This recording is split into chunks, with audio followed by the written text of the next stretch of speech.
Good morning student, CG शिक्षा में आपका स्वागत है। आज हम पढ़ेंगे कक्षा 7वीं का अध्याय 2 जल। ठीक है, कौन सा टॉपिक है हमारा आज? जल। जल जाने आप सभी जानते हैं, इंग्लिश में उसको क्या बोलते हैं? वाटर, है ना। आप जितना भी जान रहे हैं कि आप हमारा जो पृथ्वी है, अगर हम जल की बात करते हैं तो जितना भी हमारा पृथ्वी में सबसे ज़्यादा क्या पाया जाता है? जल पाया जाता है। पृथ्वी की सतह का लगभग 3/4 भाग जल से ढका है ना। क्या होता है आपका 3/4? यहाँ पर आप देख सकते हैं, जब पृथ्वी का आप देखेंगे है ना, तो वहाँ पर आपको ब्लू कलर का दिखाई देता है। तो यहाँ पर अगर हम बोल रहे हैं कि 3/4 बोल रहे हैं, मतलब कि ये 3 भाग किससे ढका हुआ है? आपका जल से ढका हुआ है। ठीक है, और जो एक भाग है वो आपका क्या रहता है? लिथोस्फेयर, मीन्स क्या? जमीन रहेगी, पहाड़ रहेंगे, ये सब रहता है। तो देख सकते हैं कि जल कितना सारा है हमारे पृथ्वी में।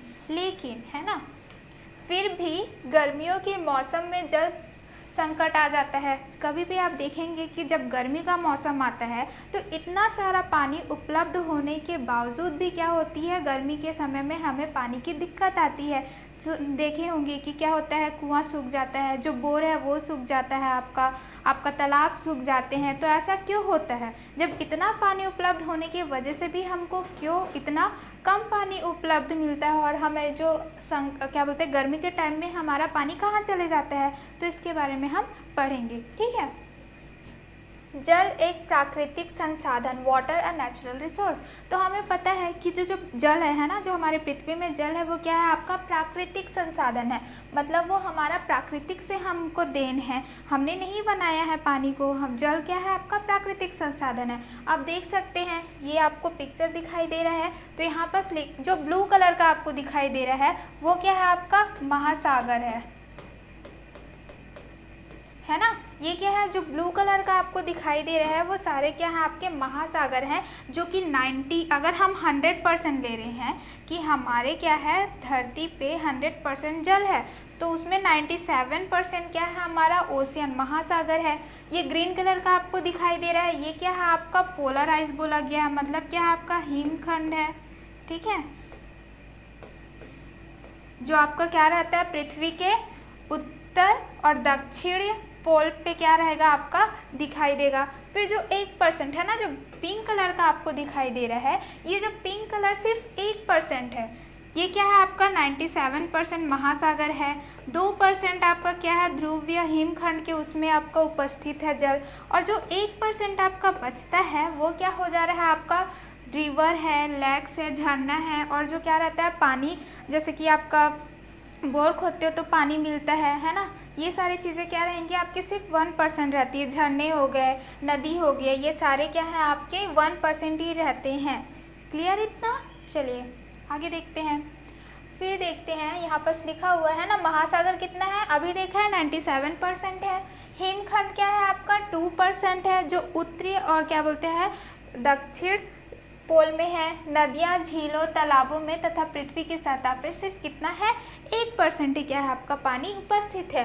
तो आप जानते हैं कि वायुमंडल में जल, जल वाष्प, कोहरा तथा बादलों के रूप में पाया जाता है ना। जो आप अगर वायुमंडल में देख रहे हैं तो जल आपका रहता है वहाँ पर भी, पर किस प्रकार का रहेगा? जल वाष्प, वाटर वेपर, है ना, कोहरा, मिस्ट, बादल, क्लाउड के रूप में क्या रहेगा? आपका पानी पाया जाता है।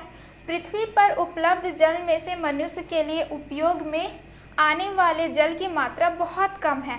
हम देख सकते हैं कि इतना वाटर होने के बावजूद भी जो हम यूज़ कर सकते हैं, जो हम उपयोग में ला सकते हैं पानी, वो बहुत ही ज़्यादा कम है। ऐसे मान सकते हो कि अगर आपके पास क्या है? 1 बाल्टी पानी है, ठीक है, 1 बाल्टी पानी है, तो उसमें सिर्फ आप कितना यूज़ कर सकते हो? सिर्फ 1 मग क्या कर सकते हो? आप यूज़ कर सकते हो। बाकी जो पानी है आपका बाल्टी में वो किसी काम का नहीं है। ठीक है, या फिर आप एक ग्लास ले सकते हो, एक ग्लास में जो 1 चम्मच आप पानी क्या है आपका उपयोग में है, बाकी पानी क्या है? आप यूज़ नहीं कर सकते हो। ऐसा क्यों होता है? क्योंकि जो पानी रहता है उसमें क्या रहता है? वो बहुत ज़्यादा क्या रहेगा? लवण उसमें घुले रहते हैं, खनिज लवण घुले रहते हैं। आपका क्या रहता है? जीवाणु रहते हैं उसमें, निलंबित कण रहते हैं, जिसकी वजह से क्या होता है? हम वो पानी को उपयोग में नहीं ला सकते हैं। तो जितना भी हम उपयोग में लाते हैं वो कितना ही है हमारे पास? 1% ही है। ठीक है, जो कि बहुत ज़्यादा क्या है, कम है। हमारे पास 100% पानी होने के बावजूद भी हम कितना इस्तेमाल कर सकते हैं, सिर्फ 1% इस्तेमाल कर रहे हैं। हिमखंडों के रूप में उपस्थित जल शुद्ध होता है, किंतु उसका आसानी से उपयोग नहीं किया जा सकता है। देखो हमारे पास 2% क्या है, हमारा हिमखंड है, आइस है ना, बर्फ है, जो कि क्या है, शुद्ध है। वो पानी कैसे है आपका, शुद्ध है, हम उसको यूज़ कर सकते हैं, लेकिन वो किसके रूप में है, बर्फ के रूप में है, जिसको आसानी से हम उपयोग में नहीं ला सकते। इसलिए बचा क्या हमारे पास, 1% बचा, जो तालाब का पानी है, आपका झरना है, नदी है, उसी का हम क्या कर सकते हैं, उपयोग कर सकते हैं। आई होप उतना क्लियर है। चलिए नेक्स्ट टॉपिक देखते हैं। हमारा नेक्स्ट टॉपिक क्या है आपका, जीवन निर्वाह के लिए जल का महत्व, है ना, importance of water for living. अब देखते हैं कि जीवन निर्वाह, जो हम अपना ज़िंदगी जीते हैं, उसके लिए जल कितना हमारे लिए महत्वपूर्ण है। आप जानते हैं कि जितने भी जीव हैं ना, जल सभी सजीवों का एक अनिवार्य घटक, कंपोनेंट्स है। घटक को क्या बोलते हैं, कंपोनेंट। जितने भी लिविंग ऑर्गेनिज्म, सजीव बोला गया है, सजीव जितने भी सांस लेते हैं, खाना खाते हैं, उनके लिए जल बहुत ज़्यादा महत्वपूर्ण है। आपने सुना होगा कि ज़्यादा पानी पिया कीजिए, है ना, आप हेल्दी रहेंगे, स्वस्थ रहेंगे। ऐसा क्यों, क्योंकि हमारा जो बॉडी है वो कितना 70% है ना। अगर 100% हमारा क्या है, चीज़ों से बना हुआ है, तो 70% क्या है, हमारा जल से बना हुआ है, पानी से हमारा बॉडी बना हुआ है। ठीक है, तो वहाँ पर क्या रहता है, जितने भी आपके क्रिया हैं जो बॉडी में चलते रहते हैं, उसके लिए जल बहुत ही ज़्यादा आवश्यक होता है। जैसे क्या होता है, आपका खाना खाते हो आप, उसको पचाना, है ना, फिर उसको एक से दूसरी जगह आपके बॉडी में लेके जाना, फिर आपका क्या होता है, एक्सक्रीशन करना, मतलब कि उसको बाहर निकालना। ये सारी चीज़ों के लिए क्या होता है, आपका जल बहुत ही ज़्यादा ज़रूरी होता है, महत्वपूर्ण होता है। अगर पानी नहीं रहेगा तो आपका ना वो खाना पचेगा, ना एक से दूसरी जगह आपके बॉडी पार्ट में जाएगा। तो ये सारी चीज़ें क्या हो जाएंगी, हमारे जो स्वास्थ्य को ख़राब करेंगी, अगर आपको सफिशिएंट, है ना, पर्याप्त मात्रा में जल नहीं मिलेगा।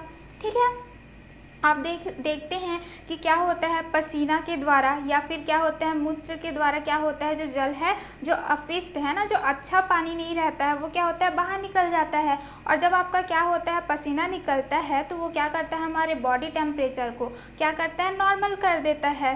क्लियर इतना। चलिए आगे देखते हैं।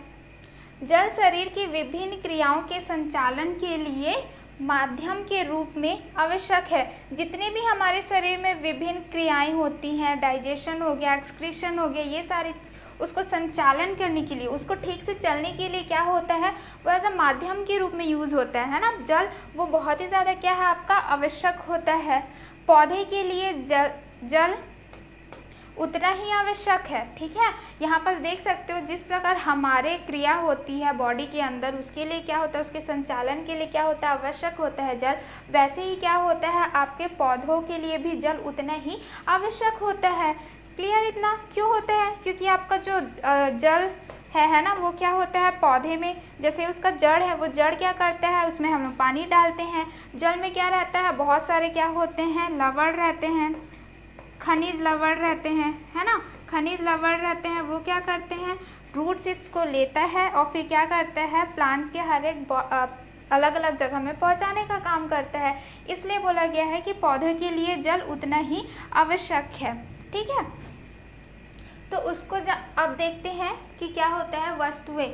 अब हम देखेंगे जो वस्तुएं हैं, जैसे कि थिंग्स हो गए, क्या क्या हो गए, हाथी, पेड़, ब्रेड, दूध, टमाटर, संतरा, आलू। अभी हमने देखा कि हमारा बॉडी पार्ट कितने मतलब बॉडी कितने से बना हुआ है, जल से 70%। तो वैसे ही अन्य यहाँ पर वस्तुएं दे दी हुई है और बोला गया है कि भार के अनुसार जल की लगभग प्रतिशत मात्रा, मतलब कि उस वस्तुओं में कितना क्या है, प्रतिशत मात्रा जल पाया जाता है। जैसे हाथी की बात करें तो उसमें 80%, ठीक है, पेड़ की बात करें तो 60%, ब्रेड की बात करें तो 30%, दूध की बात करें तो 95%, टमाटर 90%, संतरा 85%, आलू 80%। ठीक है, तो आप देख सकते हैं कि अलग अलग वस्तु में अलग अलग क्या होता है, भार के हिसाब से उसका प्रतिशत होता है। सबसे ज़्यादा देखिए किसमें है, दूध में है। इसलिए क्या बोला जाता है, milk is a complete food, है ना। मम्मी बोलती है ना कि दूध पी लिया करो बेटा, आपको क्या होगा, आपकी ग्रोथ बहुत अच्छी होगी। क्यों, क्योंकि देखो उसमें वाटर कितने हैं, आपका 95% है।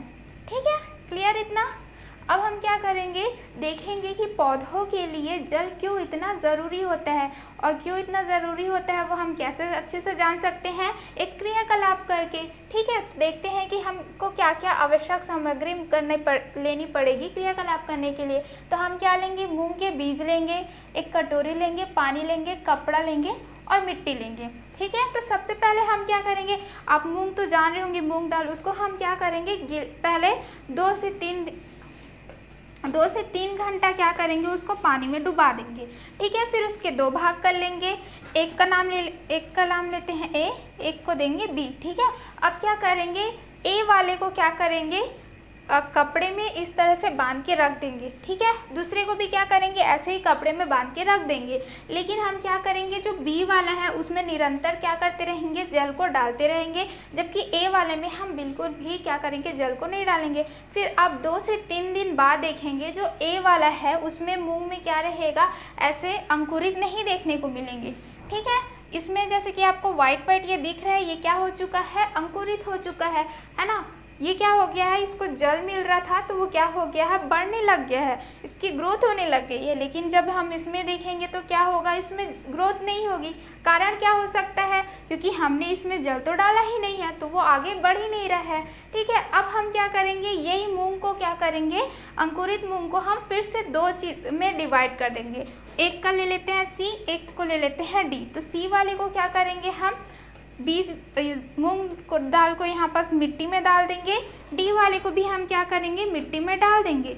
इसमें हम क्या करेंगे, जल को डालते रहेंगे सी वाले में, और इसमें हम जल को नहीं डालेंगे। फिर कुछ समय पश्चात हम देखेंगे कि क्या होता है, 1-2 दिन बाद ये जो अंकुरित वाला है ना, अभी ये भी क्या है आपका, सारे में क्या है, ये सारे अंकुरित हैं। लेकिन जैसे क्या है, इसमें हम जल डाल रहे हैं, इसमें नहीं डाल रहे हैं, तो हम देखेंगे कि अंकुरित क्या होगा, और बड़ा हो जाएगा, जबकि ये वाला क्या हो जाएगा, नहीं बढ़ेगा।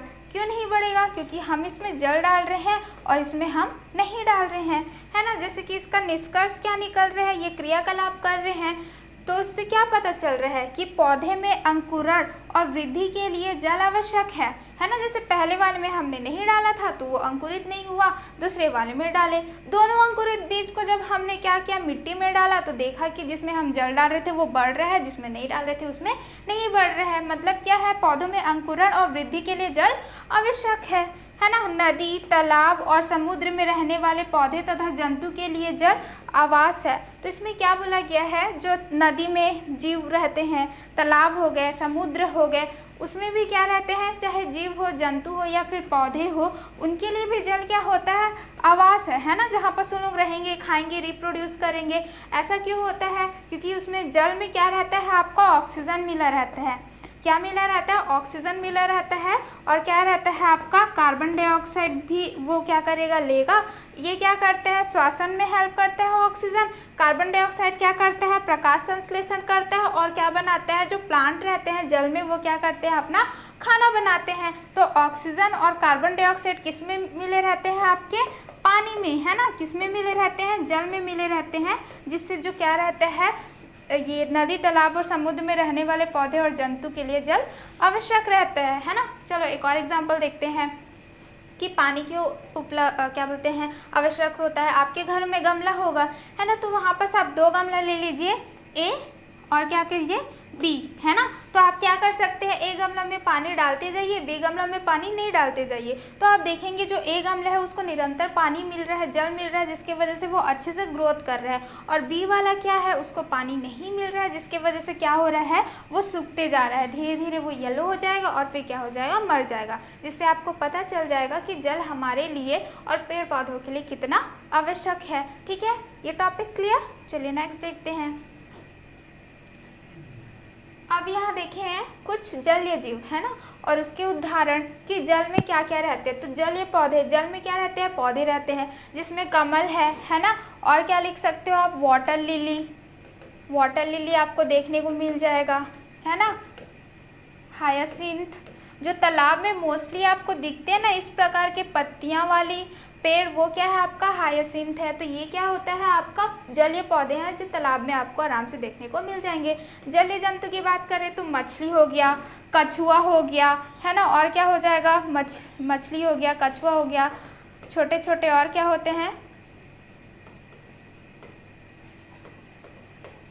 जीव जंतु क्या रहेंगे, आपको देखने को मिल जाएंगे।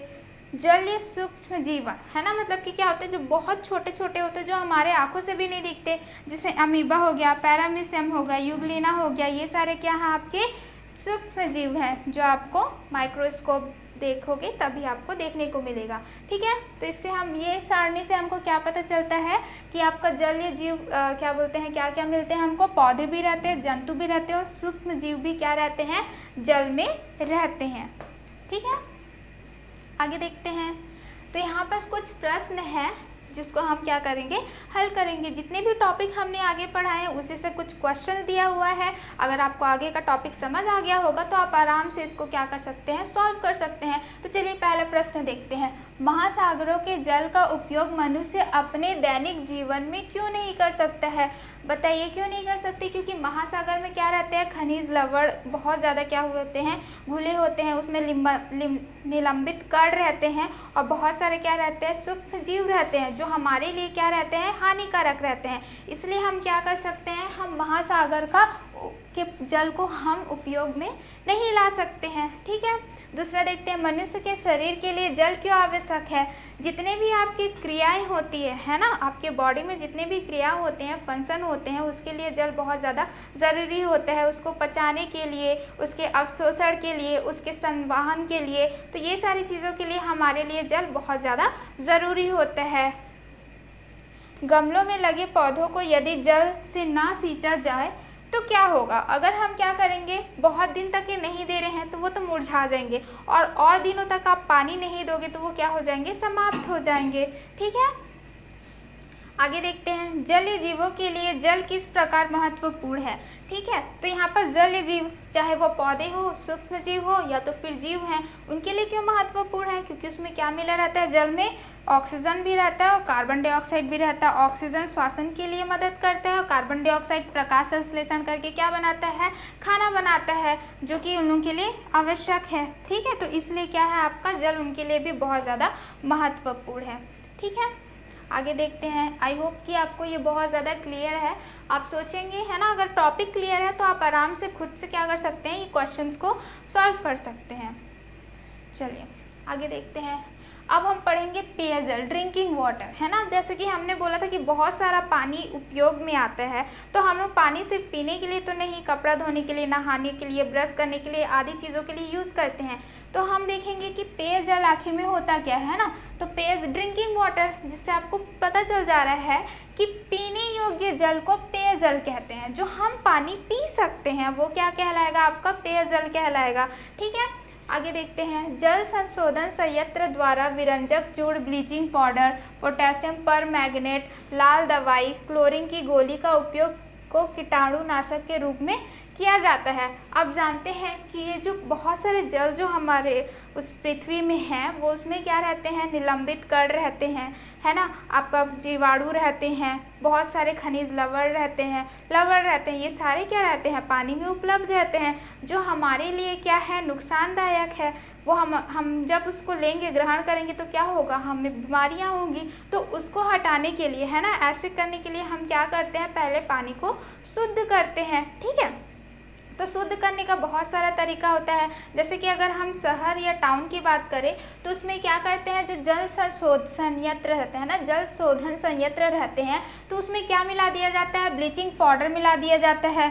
ठीक है, क्या करते हैं, पोटेशियम परमैंगनेट को मिला दिया जाता है या क्लोरीन टैबलेट को मिलाया दिया जाता है। जो क्लोरीन टैबलेट है वो कैसा काम करता है, कीटाणुनाशक का काम करता है। ब्लीचिंग पाउडर हो गया, पोटेशियम मैग्नेट क्या करता है, आपके पानी को शुद्ध करने का काम करता है। अगर आप उसको डालोगे तो वो क्या हो जाता है, जितने भी जीवाणु हैं, निलंबित है, वो बैठा देगा। फिर आपको क्या होगा, जो पानी है वो आप उसको ले सकते हो, पी सकते हो। ठीक है, घरों में सिरेमिक कैंडल युक्त फिल्टर एवं पैराबैगनी विघवीकरण द्वारा जल को कीटाणु रहित किया जा सकता है। अब इसमें क्या बोला गया है कि अगर घर में हो गया, जैसे पानी का सीज़न होता है, रेनी सीज़न होता है, तो उसमें क्या होते हैं, बारिश का पानी क्या होता है, शुद्ध होता है। लेकिन उसमें क्या रहते हैं, वायुमंडल में तो बहुत सारे क्या रहते हैं, गैसेज रहते हैं, जो क्या होता है, वायुमंडल के जो गैस हैं वो किस में मिल जाते हैं, वर्षा के पानी में मिल जाते हैं और उसको क्या कर देते हैं, गैस रह जाता है, जो हमारे लिए फिर क्या होता है, पीने योग्य नहीं रहता है। ठीक है, तो उसको हटाने के लिए हम क्या कर सकते हैं, सिंपल सा पानी को उबाल देते हैं। पानी को उबालने से भी क्या होते हैं, कीटाणु जीवाणु मर जाते हैं। लेकिन और क्या होता है, फिल्टर यूज़ होता है, जिसमें सिरेमिक कैंडल लगा रहता है। वो क्या करता है, फिल्टर है, वो क्या करेगा, जितने भी जो गंदगी है उसको क्या करता है, रोक लेता है, और जो शुद्ध पानी है उसको नीचे ले आता है। ठीक है, जैसे ये सिरेमिक कैंडल है, वहाँ से आप पानी डालोगे, जो भी गंदा वाला है वो उसको रोक लेगा, और पानी जो शुद्ध पानी है उसको वो नीचे कर देगा। ठीक है, आजकल पैराबैग्निकी विकिरण, जिसको बोलते हैं अल्ट्रा वायलेट रेज, उसका भी उपयोग किया जाता है। क्या चीज़ के लिए, आपके पानी को शुद्ध करने के लिए। ठीक है, इतना क्लियर कि पेयजल होता क्या, जो पीने लायक होता है, और उसको क्या करते हैं, इतने सारे पानी को पेयजल बनाने के लिए ये सारे क्या होते हैं, आपके यूज़ होते हैं। इतना क्लियर। चलिए नेक्स्ट देखते हैं।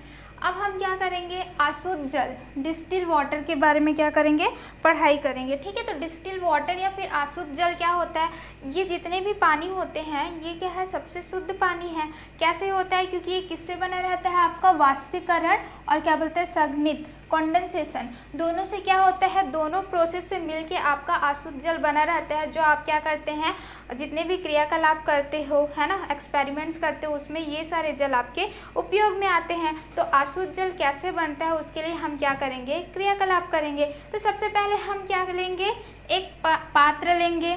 ठीक है, पात्र में क्या करेंगे, कटोरी ले लेंगे, है ना, ये दिख रहा है आपको, कटोरी ले लेंगे, और उसमें फिर क्या कर लेंगे, पानी भर लेंगे। ऐसे पानी भरेंगे कि क्या हो, कटोरी स्थिर रहे। ठीक है, फिर उसके बाद हम क्या करेंगे, ये जो कटोरी है उसके ऊपर क्या कर देंगे, पारदर्शी प्लास्टिक लगा देंगे। प्लास्टिक लगाने के बाद हम क्या करेंगे, पत्थर को उसके ऊपर में रख देंगे। फिर ऊपर करने के बाद हम क्या करेंगे, उसको जहाँ सूर्य की किरण है वहाँ पर डाल देंगे। तो सूर्य की किरण जब पड़ेगी इसमें, ये तो क्या है, प्लास्टिक पारदर्शी है, तो पारदर्शी होने की वजह से सूरज की किरण इसमें पड़ेगी, और सूरज की किरण पड़ेगी तो क्या हो जाएगा, ये जो आपका पानी है वो उबलना स्टार्ट होगा। उबलते उबलते क्या होगा, वाष्प बनेगा, और वाष्प बनने के बाद क्या रहेगा, ये जो प्लास्टिक है नीचे साइड से, वहाँ पर क्या होने लगेगा, वाष्प बनने लगेगा और एकत्रित होने लगेगा। फिर क्या होगा, धीरे धीरे वो ठंडा होगा, और ठंडा होने के बाद क्या हो जाएगा, ये जो वाष्प है वो क्या होने लगेगा, धीरे धीरे से क्या होने लगेगा, आपका संघनित होने लगेगा, कंडेंस होने लगेगा। धीरे धीरे ठंडा होते जाएगा तो क्या हो जाएगा, बूंद में परिवर्तित होते जाएगा, और यही जो बूंद है वही आपका क्या कहलाता है, अशुद्ध जल कहलाता है, जो कि बहुत ज़्यादा क्या है, आपका शुद्ध जल है। ठीक है, जिसको हम क्या बोलते हैं, इंग्लिश में डिस्टिल वाटर बोलते हैं। इसका बेस्ट एग्जांपल है, कभी भी आप देखोगे जब मम्मी चावल बनाती हैं या दूध को उबालती हैं तो उसके बाद क्या करती हैं, प्लेट को ढक देती हैं। जब प्लेट आप बाहर निकालते हो तो उसमें क्या होता है, प्लेट के नीचे साइड क्या मिलता है आपको, वाटर ड्रॉपलेट्स मिलते हैं, है ना, वो क्या रहता है आपका, वो भी आप क्या बोल सकते हो, अशुद्ध जल बोल सकते हो, क्योंकि वो पहले गर्म हुआ है, फिर गर्म होने के बाद जब उसको आप ठंडा करोगे तो वही वाष्प क्या हो जाता है आपका, फिर से पानी की बूंदों में बदल जाता है। उसी को हम क्या बोलते हैं, अशुद्ध। मतलब उसमें दोनों प्रोसेस आपकी होती हैं, एक वाष्पीकरण होता है और एक क्या होता है, संघनिकरण होता है। ठीक है, ये टॉपिक क्लियर, आपको पता चल गया कि अशुद्ध जल क्या होता है। ठीक है, आगे देखते हैं। अब क्या है, कुछ प्रश्न है ना। ये बोला गया है कि विभिन्न स्रोतों से प्राप्त जल पीने योग्य क्यों नहीं होता है। क्यों, क्योंकि उसमें सेम रीज़न है कि बहुत सारे जीवाणु रहेंगे, निलंबित कण रहते हैं, खनिज लवण रहते हैं, लवण रहते हैं जो कि क्या रहेंगे, आपके हमारे पीने योग्य नहीं रहते हैं। जल को पीने योग्य बनाने के लिए किन किन विधियों का प्रयोग किया जाता है। ठीक है, उसमें क्या किया जाता है, ब्लीचिंग पाउडर को मिला दिया जाता है, क्लोरीन टेबलेट को मिला दिया जाता है, पोटेशियम परमैंगनेट को मिला दिया जाता है। घरों के लिए हम क्या करते हैं, फिल्टर का यूज़ करते हैं, या फिर नॉर्मली हम उसको उबाल देते हैं। ये सारी विधियों से हम क्या कर सकते हैं, पानी को शुद्ध कर सकते हैं। ठीक है, अशुद्ध जल से आप क्या समझते हैं, ये अशुद्ध जल क्या है, आपका शुद्धतम जल है ना। जितने भी जल आप देखोगे उसमें शुद्धतम है, जो किससे बना रहता है, वाष्पीकरण से बना रहता है और संघनितकरण से बना रहता है। ठीक है, इतनी क्लियर।